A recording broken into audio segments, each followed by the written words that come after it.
अगर हमारे पास ये बाइलेयर ना होती तो पानी ईज़िली क्या होता है, ईज़िली सेल के अंदर आ जाता और सेल का जो इंटरनल एनवायरनमेंट है, अंदर का माहौल बर्बाद हो जाता। बाइलेयर क्या करती है, बाइलेयर सेल को पानी से अलग रखती है, सेल को क्या करेगी, पानी से अलग रखती है और उसके अंदर की चीज़ें जो हैं उनको क्या करती है, कंट्रोल में रखती है ताकि सेल अपने फंक्शंस ठीक से कर सके।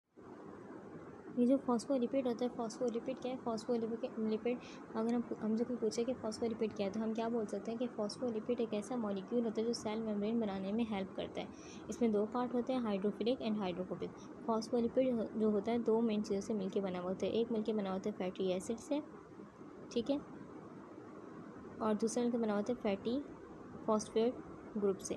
फॉस्फेट ग्रुप जो होता है ये मॉलिक्यूल के हेड हिस्सा होता है, मॉलिक्यूल का हेड हिस्सा, जैसे हम कह रहे हैं हाइड्रोफिलिक हिस्सा, ठीक है, ये फॉस्फेट ग्रुप से मिलकर बना हुआ है। नेक्स्ट है फैटी एसिड। फैटी एसिड मतलब क्या, फैटी एसिड ये दो लॉन्ग चेन्स होती हैं, जैसे कि हमें दिख रहा है ये क्या, हाइड्रोफिलिक हिस्से हर उससे दो लॉन्ग चेन निकल रही हैं।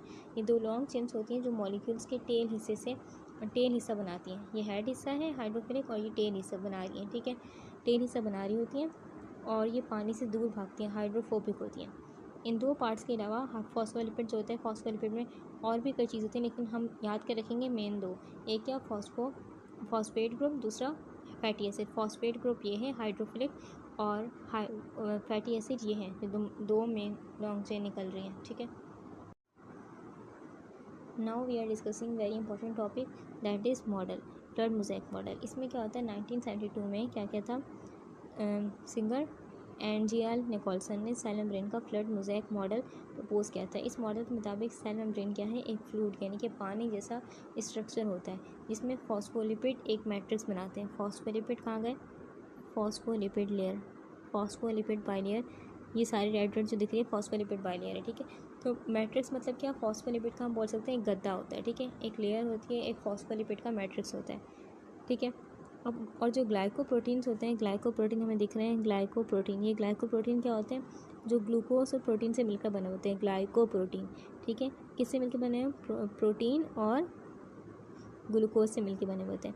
इस मैट्रिक्स में क्या होते हैं, इस मैट्रिक्स में फ्रीली यानी कि आराम से इधर उधर फ्लोट कर तैर सकते हैं, ठीक है। ये जो ग्लाइकोप्रोटीन है आराम से यहाँ भी जा सकते हैं, यहाँ से यहाँ भी जा सकते हैं, ठीक है। अब इस मॉडल के मुताबिक सेल मेम्ब्रेन का स्ट्रक्चर ऐसा होता है कि इसमें मुख्तलिफ प्रोटीन, ये सेल मेम्ब्रेन है, सेल मेम्ब्रेन, इसका हमने कुछ हिस्सा काट के यहाँ दिखाया गया, ठीक है। अब इस मॉडल के मुताबिक सेल मेम्ब्रेन का जो स्ट्रक्चर होता है ऐसा होता है कि इसमें मुख्तलिफ प्रोटीन्स और कार्बोहाइड्रेट जो होती है फ्रीली फ्लोट करती रहती हैं, तैरती रहती हैं आराम से। सेल मेम्ब्रेन क्या करता है, सेल मेम्ब्रेन सेलेक्टिवली परमेबल होता है, यानी कि ये डिसाइड करता है कि कौन सी सब्सटेंस अंदर आएगी और कौन सी सब्सटेंस बाहर जाएगी। जैसे कि आयंस हो गए, स्मॉल मॉलिक्यूल्स वगैरह हो गए, जैसे कि कार्बन हो गई, जैसे कि ऑक्सीजन हो गई, ठीक है, और कार्बन बड़े मॉलिक्यूल जैसे कि ये अंदर आ सकते हैं, छोटे मॉलिक्यूल जैसे कि बड़े मॉलिक्यूल जैसे कि ग्लूकोज हो गया और हमारे पास हो गया अमाइनो एसिड, सेल के अंदर या बाहर जा सकते हैं नहीं, तो ये डिसाइड करती है सेल मेम्ब्रेन, ठीक है। अब सेल मेम्ब्रेन के फंक्शंस भी है हमारे पास। पहला फंक्शन क्या है, क्या है कि ये सेल मेम्ब्रेन क्या करती है, ऑस्मोसिस और डिफ्यूजन में हेल्प करती है। ऑस्मोसिस और डिफ्यूजन क्या मतलब हुआ, पानी और मॉलिक्यूल्स का सेल में मूवमेंट और कंट्रोल, पानी और मॉलिक्यूल्स का सेल में मूवमेंट कंट्रोल करता है। नेक्स्ट हमारे पास है क्या करता है, ये ट्रांसपोर्ट में हेल्प करते हैं, यानी कि ज़रूरी न्यूट्रिशन को क्या करेगा, सेल में आने देगा और वेस्ट प्रोडक्ट जो उनको सेल से बाहर निकालने में मदद करेगा, plasma membrane. Third is indigestion और सिक्रीशन। क्या मतलब हुआ, ये सेल में ज़रूरी चीज़ों को क्या कर लेता है, ऑब्जर्व जज्ब कर लेता है, अपने अंदर जज्ब कर लेता है और रिलीज़ करने का प्रोसेस को कंट्रोल कर, जज्ब करने का और रिलीज़ करने के प्रोसेस को सेल मेम्ब्रेन कंट्रोल करती है। अब सेल मेम्ब्रेन के अंदर मुख्तलिफ कंपोनेंट्स होते हैं, एक होते हैं फॉस्फोलिपिड बाइलेयर। फॉस्फोलिपिड बाइलेयर दो लेयर्स जो मेम्ब्रेन की बेसिक स्ट्रक्चर बनाती हैं, फॉस्फोलिपिड बाइलेयर, ठीक है, भी देखा, ये देखें फॉस्फोलिपिड बाइलेयर वही बात है, स्ट्रैंड्स है, ठीक है। अब प्रोटीन क्या होती है, प्रोटीन हमें दिख रही है, प्रोटीन वेयर इज प्रोटीन, तो प्रोटीन जो है, प्रोटीन क्या करती है, प्रोटीन जो ट्रांसपोर्टेशन, सिग्नलिंग और सपोर्ट के लिए काम करती है। कोलेस्ट्रॉल जो मेम्ब्रेन को फ्लेक्सिबिलिटी और स्ट्रेंथ देता है, वो ताकत दे रहा है, ठीक है। ग्लाइकोप्रोटीन जो सेल रिकॉग्निशन और कम्युनिकेशन में मदद करता है।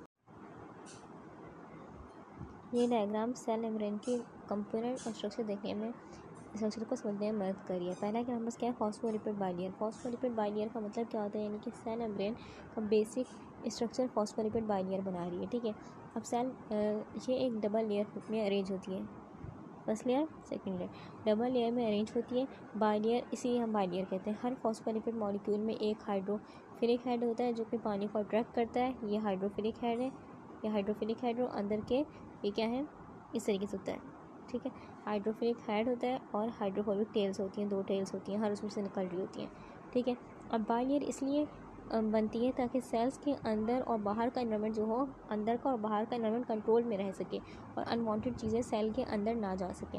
नेक्स्ट क्या लिखा है, peripheral membrane protein. Peripheral membrane protein का मतलब क्या हुआ, पेरिफेरल मेम्ब्रेन प्रोटीन, अब इसका मतलब हमारे पास क्या है, पेरिफेरल मेम्ब्रेन प्रोटीन, ये प्रोटीन जो होती है सेल मेम्ब्रेन की सरफेस पे पाई जाती हैं, सरफेस पे पाई, लेकिन ये बाइलेयर के अंदर डीपली इम्बेडेड नहीं होती, लेकिन डीपली इम्बेडेड नहीं होंगी, लेकिन सेल मेम्ब्रेन के अंदर हमें दिख रही है, ठीक है। अब ये प्रोटीन क्या करती है, सिग्नलिंग में और सेल की स्ट्रक्चर को स्टेबलाइज करने में हेल्प करती है। नेक्स्ट है integral membrane protein. Integral membrane protein ये कैसी होती है, ये जो होती है प्रोटीन सेल मेम्ब्रेन की बाइलेयर के अंदर डीपली इम्बेडेड होती हैं, डीपली इम्बेडेड होती हैं और ये पूरी मेम्ब्रेन को क्रॉस भी कर रही होती है। हमें दिख रहा है यहाँ से शुरू हो रहा था, ये यहाँ से शुरू हो रहा है और पूरा यहाँ पर, यानी कि पूरी मेम्ब्रेन को क्रॉस कर रही है, ठीक है। अब ये प्रोटीन ट्रांसपोर्ट, कम्युनिकेशन और सिग्नलिंग के लिए ज़रूरी होती है। फॉर एग्जांपल यहाँ पर कोई मॉलिक्यूल जाके अटैच्ड होगा, इसको अंदर जाना है, अंदर ऐसे नहीं जा सकता है, इससे अटैच्ड होगा, फिर ये इससे अंदर ट्रांसफ़र हो जाएगा, ठीक है। इस तरीके से होता है।